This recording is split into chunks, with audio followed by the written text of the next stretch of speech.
Entonces, digamos, este planteamiento teórico me importa mucho que lo entendamos, porque si no, a veces, digamos, yo no digo que haya que estar de acuerdo con Adorno, por supuesto que no,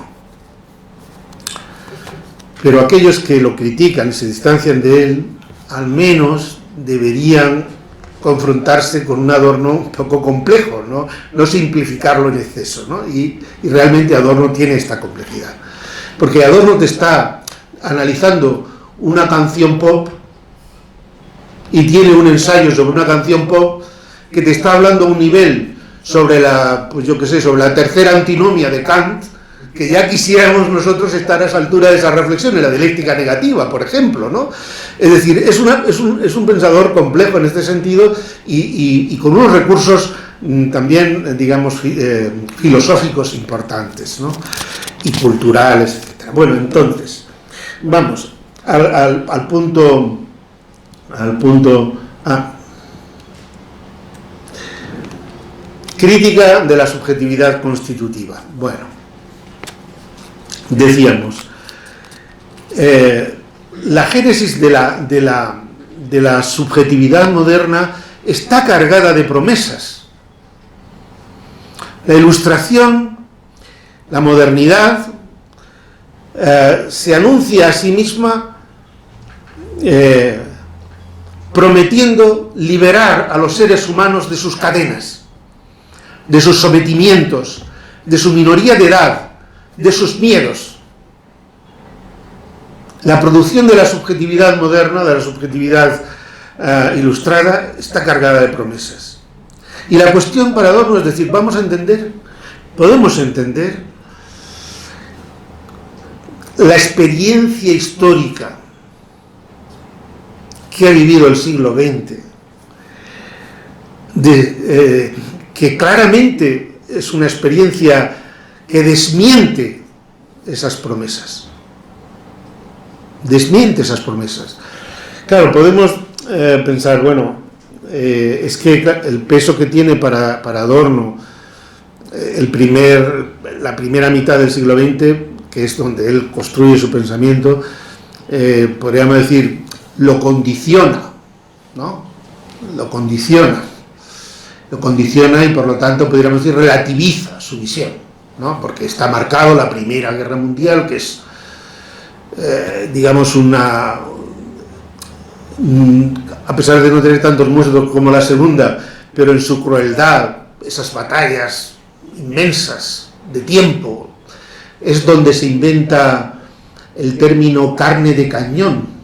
Carne de cañón es un término que se inventa en la Primera Guerra Mundial, porque se enviaba a ejércitos humanos a campos de batalla donde el enemigo estaba disparando con cañones y los cañones daban sobre los sujetos, se convertían en carne de cañón.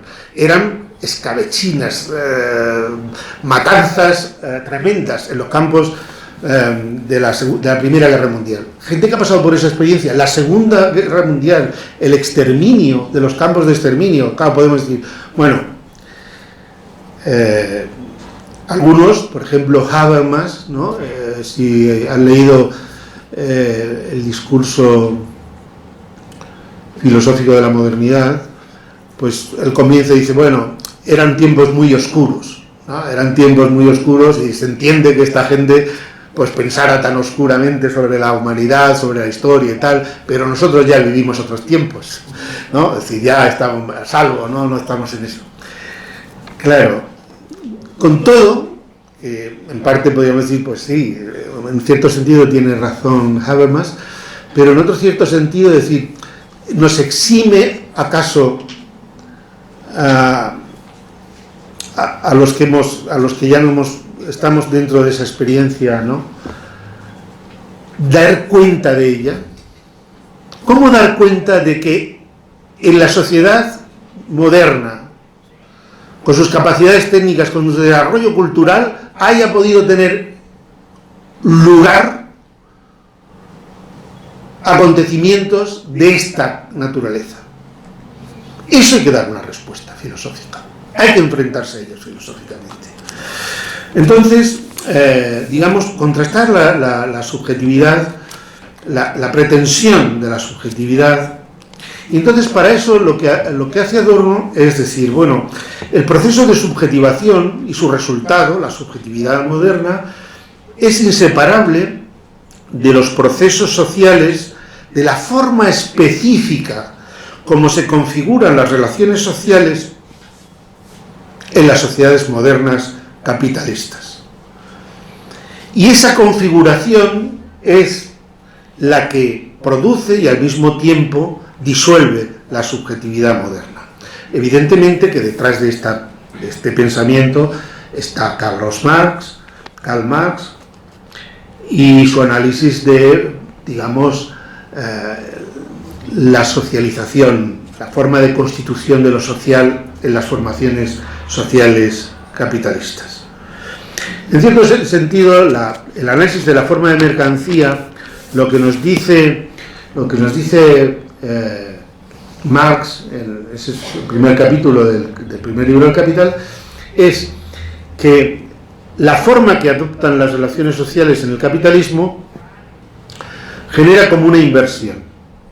Por un lado, las relaciones sociales, como tal, relaciones sociales, se invisibilizan y se presentan como si fueran relaciones de cosas, y eso es lo que se expresa en el concepto de cosificación, pero por otro lado, el despliegue de esa forma, primero en la mercancía, después en el dinero, esto no es temporal, ¿no? Lógicamente, es un despliegue lógico, y después en el capital, pues eso que es cósico adquiere rasgos subjetivos, ¿no? Actúa como verdadero sujeto de la historia. Y eso lo vemos tan sencillamente como cuando decimos los mercados, y de los mercados, ¿quiénes son? Parece como una especie de personificación, personificamos, damos rasgos personales subjetivos a cosas, a relaciones sociales cosificadas. Pero es más, es como una especie de sala de espejos, ¿no? Es más, esos individuos que han sido, esas relaciones, esos individuos involucrados en relaciones sociales cosificadas, que imputan a las cosas características que nacen de esas relaciones y que no están en los objetos, pero que son percibidas y consideradas características de los objetos en cuanto a mercancías, esos mismos sujetos, para actuar en ese mundo configurado por el capital, necesitan de las ilusiones de la esfera de la circulación y tienen que percibirse a sí mismos como individuos libres y autónomos que establecen contratos, relaciones de compra y venta, que en pie de igualdad intervienen en el mercado, que conforme a sus propios intereses toman decisiones, ¿no? Y por lo tanto se sienten y se experimentan como sujetos libres. Bueno, ¿qué es lo que hace Marx? Decir, bueno, aquí hay una ilusión, esta subjetividad que se ve a sí misma, que luego ha tenido expresión de manera enorme, ¿no? en el idealismo, por ejemplo, alemán, ¿no? De una subjetividad constituyente, de una subjetividad que es autoconciencia, de una subjetividad que es,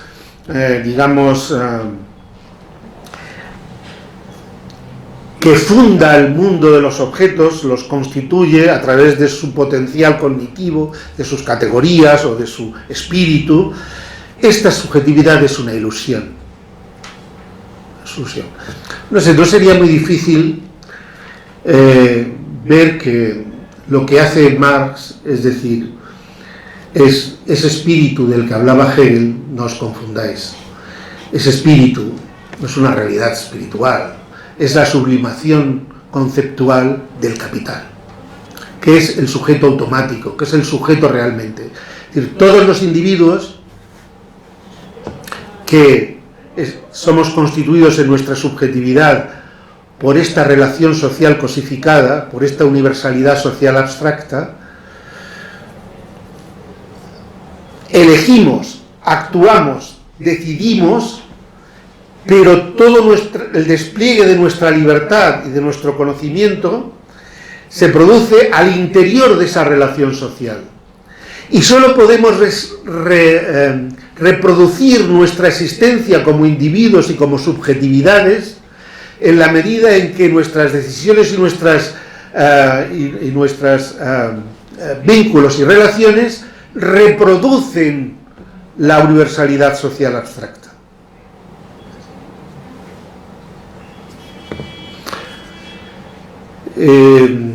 No sé si esto se puede seguir, ¿no? Pero digamos que en realidad el mismo proceso que nos constituye como sujetos nos anula como sujetos, anula nuestra subjetividad. En la medida en que nuestra subjetividad solo puede desplegarse en la medida en que en su despliegue también al sujeto automático, a la revalorización del valor, a la acumulación de capital. Y todo el que intenta escapar de ahí para reproducir su vida se ve arrinconado, expulsado. Eso lo vemos claramente. Nosotros, toda nuestra existencia, la reproducción de nuestra existencia está monetarizada. Está monetarizada. ¿Qué quiere decir? Nosotros podemos sobrevivir como individuos en esta sociedad en la medida en que tenemos un salario. Y el trabajo es la forma que tenemos para obtener un salario, ¿no? Es decir, podemos, diría la tradición marxista, podemos reproducirnos como individuos en la medida que al mismo tiempo reproducimos el valor abstracto que estamos produciendo, que se acumula infinitamente. Pero ese proceso de reproducción de la existencia que reproduce el valor tiene unos costes para los individuos, tiene unos costes para la realidad. Es decir, esa universalidad social abstracta que se reproduce a través de lo singular la daña, la vulnera, la debilita. Pongamos el ejemplo de la crisis ecológica. La reproducción del capital, conforme va avanzando esa reproducción, en un contexto de competitividad, esto se puede decir más sofisticadamente, pero se puede decir así también, un poco a la pata a la llana, como lo voy a decir yo, digamos, cada vez necesita más realidad material para garantizar la reproducción del valor abstracto. Y el productivismo es una consecuencia inevitable del principio de reproducción del capital. Pues bueno, el mundo, no sabemos si por voluntad de su creador o por otras razones, pero es finito, es una realidad finita. Y la lógica de despliegue del capital es infinita. Y entonces esto es como cuando se empieza una mina de oro. Cuando se empieza una mina de oro y se empieza a excavar, el oro está fácil, es decir, la magma, o sea, lo que tienes que desechar es poco, tienes el oro a la punta, pero llega un momento que para encontrar una sola pepita tienes que mover toneladas de tierra. Y se nos están agotando las toneladas de tierra. Los límites ecológicos nos están mostrando que la lógica del capital es una lógica destructiva. Esto que intuitivamente lo podemos percibir en torno al orden de la naturaleza externa, también podríamos trasladarlo a la naturaleza de los individuos.